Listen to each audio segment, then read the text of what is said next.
Now, as we all know, the cost of living has been and is still increasing.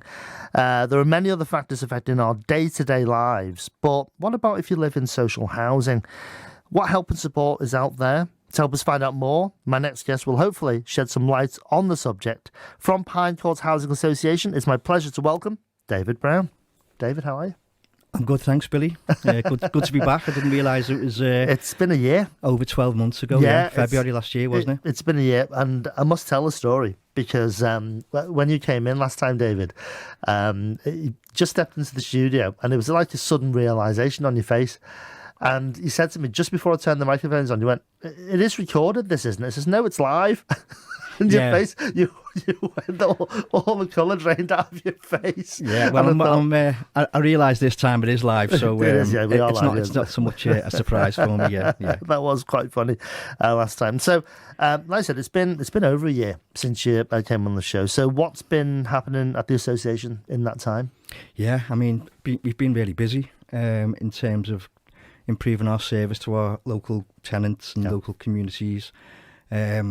There's obviously been loads of changes nationally, big profile on social housing, which I'll talk about a little bit later. Okay. But in terms of Pine Court, we've continued to embrace our local communities, and just recently we've had the Chinese New Year event. Right. Okay. The end of January to celebrate the year of the rabbit. Mm-hmm. So we worked with our normal partners, Pagoda Arts, the Hungar Chinese Kung Fu Club, and the Pagoda Dancers. We held an event in the Pagoda Arts for our customers.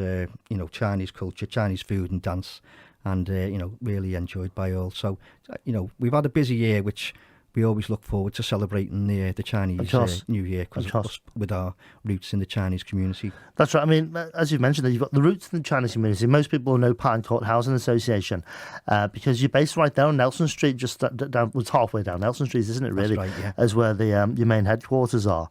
But for those that are not familiar with your housing association, it's not just about Chinese people or even people just in that area, is it? It's much wider than that, isn't it, Dave? Yeah, I mean, we're over 30 years old now. Yeah. We were formed in the mid-80s as a consequence of people from BME communities and the Chinese community unable to access social housing.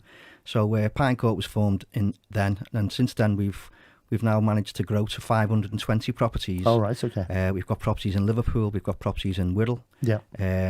We've got different, we've got a sheltered scheme, Chung Hock House, which is in the Liverpool precinct kind of boundary. And then we've got, a whole host of kind of stock, from one-bedroom flats for single people to 4 and 5 bedroom houses for larger families. Okay. So and again in different areas, mainly the south and inner cities of Liverpool, and in Rockferry and Birkenhead. Right. I mean, I mentioned so you've got a lot of housing stock there. You're servicing, like I said, specific areas as such on the Merseyside area. But I mentioned the rising cost of living in my introduction. Now, this is hitting everyone. Yeah, this is hitting everybody. But how are you helping residents to get through this? Yeah, I mean, it's a great point you make there, Billy. I mean, we've as you know, since the late 2021, we've been in as I said, the cost of living crisis. We've seen a rapid increase in energy costs, despite the government cap, housing and household services, gas, electric, and as well as food. And obviously, as you say, a lot of our tenants and customers will be affected by those issues. Obviously, the Russia-Ukraine situation didn't help. The issue for us and for a lot of families living in social housing is that they're normally, well, not normally, but more likely to be poorer or on low income, right? And then some of them will have big families. So those families that are on low income or are bigger, they're worst affected as they spend more of their income on essentials such as energy and food. Yeah. And then you've got the crisis. Is it you've probably heard, is heating or eating, and in some instances we've been aware that families are going without meals, skipping meals to pay the rent or to pay other household bills, and making other sacrifices such as selling jewellery and other belongings just to make it through the month. The other issue that we've encountered is one of loneliness. So particularly people living by themselves who are on low income or haven't got any spare money, they're unable to afford to travel to see friends to see family, to see their children or to see the parents. And this failure to socialise in some respects is causing mental health issues. So there's a whole host of things that go on as a result of this. Yeah. So what is, in particular, what's Pine Court doing about this then? Sort of like, so you can see that you've mentioned a whole raft of issues there, and we all know that they exist and it's happening right now, and people are trying to live through this. But what are you doing to help alleviate maybe some of those issues? Yeah, I mean, as I say, we've been aware of these issues for a while now. So our response has been to kind of, we've had a social media stroke website campaign. So, if you go onto our website, there's a section called The Cost of Living, if you like. And on there, we signpost people to support offered by our local authority partners, benefit support, food banks, council tax support, utilities, trust funds, applying for discretionary housing payments through the local authority, furniture packages. So, at a basic level, there's all that information on there. We've also got like a bespoke approach whereby we've emailed and texted our customers, those customers who maybe have arrears or are falling behind with payments, to say we're here to help, and again to give them some customer support in terms of financial inclusion referrals and debt counselling and that kind of stuff. We've also got a customer support dashboard, so again signposting tenants to support, if again, not just about the cost of living, but other tenants are suffering from antisocial behaviour or health and wellbeing issues. So we'll also provide a signposting service there. And as you know, most of our staff are bilingual, so we're able to reach out to our customers who are Chinese speakers. So we've got like a bespoke bilingual service really, where we can offer an individual solution to those tenants. Now, so there's some. That's really good that you've got a bespoke approach to it, because every case is going to be different. We all know that. It's going to be a different case. Somebody walking through the door, or you get a phone call, or you'll be able to monitor that, like you said. If somebody's fallen behind, there's going to be a reason behind that, and you'll be able to help those people. But I mean, that's for the existing tenants and the people that you're supporting now. But is there an increasing need or have you seen an increasing need for social housing? Yeah, I mean, we operate our own kind of housing list or housing register. Yeah. And I know the city region has the Property Pool Plus. And yeah, the need and the desire for social housing is it's still very, very high. Yeah. And it's still very difficult to get on the list and then to get property in a location and a size that people want. So I'm talking about social housing here, and there are, I don't know whether you know that social housing is really high in the media at the moment and on the government kind of list of priorities. So as social housing providers, we're kind of facing our biggest challenges that we have done for a number of years. That will be around, because I don't know whether you know about, you've heard about the Grenfell fire, and that was back in June 2017 now. So 6 years ago, coming up to June. So that was like 72 deaths, unfortunately, there with the terrible consequences of the fire. So building safety since then has been paramount for social landlords. Just recently, a little boy in Rochdale, Awab Ishak, he had respiratory problems, but what was found is that the flat that he was living in had really bad damp, mould and condensation, and didn't help his condition, and unfortunately that little boy died.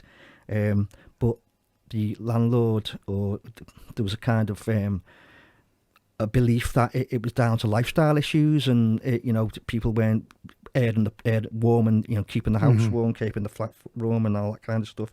And there's been an issue then about landlords not taking tenant reports seriously, not knowing the state of other flats in the stock. So there's a kind of back to basics approach now for a lot of housing associations in the UK about knowing your stock, knowing your customers. What is the condition of the property? What is your focus on your customers? Do you deal with your complaints fairly and quickly? Do you complete your repairs promptly? is your home well maintained and safe? And certainly the government have got some new standards that housing associations are going to have to stick to, otherwise we're going to be in trouble. Yeah, I mean, like you said, sort of certainly Grenfell and the poor little boy with his respiratory issues, it's brought things into the foreground, into the forefront as well, sort of people's minds.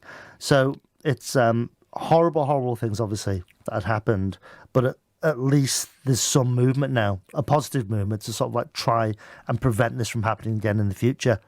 And I assume that Pine Court will be, moving, at least level with what the government's recommending, or maybe even above. Yeah, I mean, with us being a community-based association and with us, as you say, being based locally, we're kind of really close to our communities, and we have regular contact with a lot of our tenants, particularly around the Chinatown area and the Liverpool area. So we'll continue to do that. We'll continue to go into people's homes and do surveys and find out what needs doing and respond appropriately. We'll continue to try and get to know our customers a little bit more, to find out their individual needs, to see what support they need. Some tenants we see on a weekly basis, other tenants we don't see. It could be months if they don't report a repair, or if they're self-sufficient. So I think there's a focus on probably those tenants that we don't tend to see on a regular basis, making sure we're reaching out to them to see if they need any help or support. Absolutely. So moving forward then, what would you say, maybe a couple of things that you've got in the plans for the next 5 years? What would you say?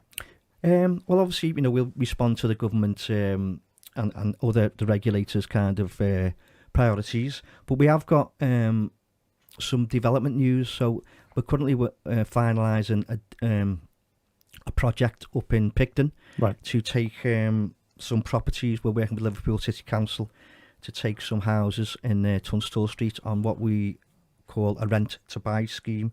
So we're working with the council now, finishing our legal issues, and we hope to start advertising later this month. So this will be the first step for some tenants and some customers into home ownership. It's called Rent to Buy. So it's a government scheme designed to help people transition from renting to buying a house.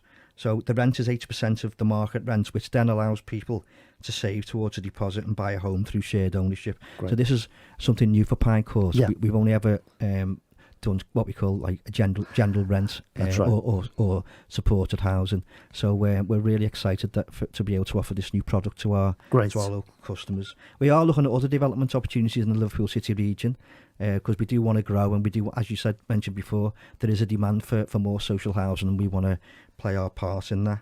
And the other thing that we're keen to do, we've just started working with Merseyside Police a little bit closer about, they've got some bilingual police officers, police support officers, and it's funny really, because since COVID and since Black Lives Matter, you'll be aware that there's been a racial discrimination and oppression has kind of increased a little bit. So what we're trying to do is work with the local police to raise awareness of hate crime, because there's been an increase in hate crime, and support for our BME community. So again, we'll be looking to develop that. That's great. So great couple of things then, the plans for the next 5 years. And it's good to chat with you again, David. And we'll have another catch up with you as things develop. And so fantastic. How do we get in touch with you if we need to find out more? So we've got the best through the website. I mean, we've got a Twitter handle, which is at Pine Court, but the website is www.pinecourt-housing.org.uk, and obviously you can find our details, how to contact our email and phone numbers there. But it's been great to come back, Billy. I really appreciate it, and hopefully before we know it, I'll be back again next year. Hopefully. That'll be great to have you back in. Thank you very much. From Pine Court Housing Association, David Brown.